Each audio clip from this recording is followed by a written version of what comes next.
What's up, everybody? As reactions to the recent allegations that were made and the charges that were brought against Sharrone Moore, the former University of Michigan head football coach, continue to pour in, I want to talk to you about the ongoing crisis of leadership, not only in this country, but in the world today. But before I do, as it pertains to the charges, let me remind you that Sharrone Moore is innocent until proven guilty in a court of law by a jury of his peers, a judge or a panel jury, or by entering a guilty plea on his own behalf. Now, I want to start by acknowledging the fact that there is an important and relevant question being asked about this man and fallen leader. But this same question has been asked about men in general, and in particular about men in leadership since Adam disobeyed God in the garden. That question is, how could a man who has everything he needs give or throw it all away for something that he wants?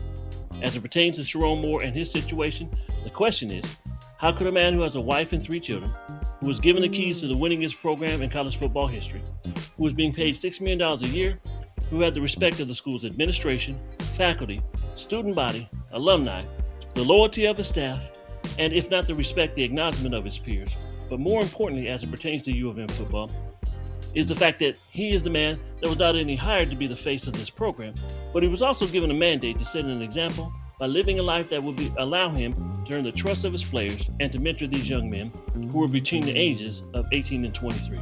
But he failed. How could a man who had all that going for him, all that money, power, and prestige, throw it all away? And what would make him do that? So according to the information that we know right now, let's get real and ask this question the right way.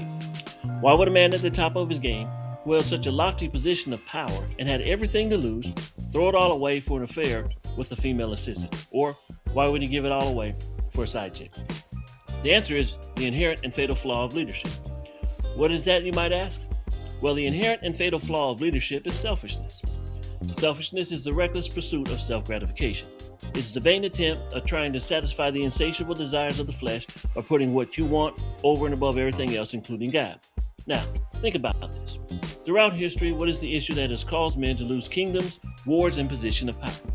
What is the issue that makes men in those positions of power break covenants and contracts, betray their family and friends, keep secrets, and kill to hide their indiscretions?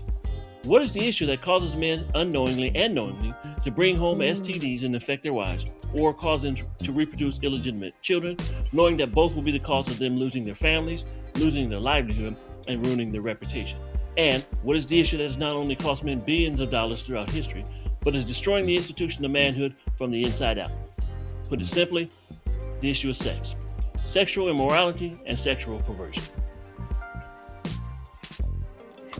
Listen, Adam didn't just disobey his father because he wanted to be a god like him. He also disobeyed his father because the woman that God gave him was naked and not ashamed, and Adam wanted Eve more than he wanted to obey his father. So if you think that the cause of his fall was anything else but that, then you need to go back and read Genesis chapter 3 again. Now, when God created the world, he gave man authority over the works of his hand, which means Adam was in a position of leadership. But unfortunately for all of us, he failed miserably because he wanted what he wanted more than he wanted to obey God. Since then, men in general, but in particular men in leadership, have continued to fall because we continue to put our selfish desires over and above everything else, including the God who created us. Now, we all know that the call for men to take their rightful place as leaders never ceases, but what we all have both seen and experienced is the crisis that men who have fallen in leadership created. Because of that, we must acknowledge the fact that failed leadership is responsible for all the chaos in the world. We know this to be true because men in positions of power realize that they can have whatever they want, either by force, coercion, or by it just being given to them. So either way, they're going to get what they want, or they're going to take what they want. And the truth is, men in positions of power would much rather take what they want, especially if what they want doesn't belong to them. Now, what I just laid out for you describes selfishness to the T, and without a doubt, selfishness is what makes a man become lawless. That's why selfishness is the inherent and fatal flaw of leadership. But as it pertains to the kingdom, God has never called for leaders or servant leaders for that matter. God has always called for servants or for men to serve in his kingdom. Matthew chapter 20 verses 25 through 28 says, Jesus called them together and said, "You know that the rulers of the Gentiles lord it over them, or the high officials exercise authority over them. Not so for you.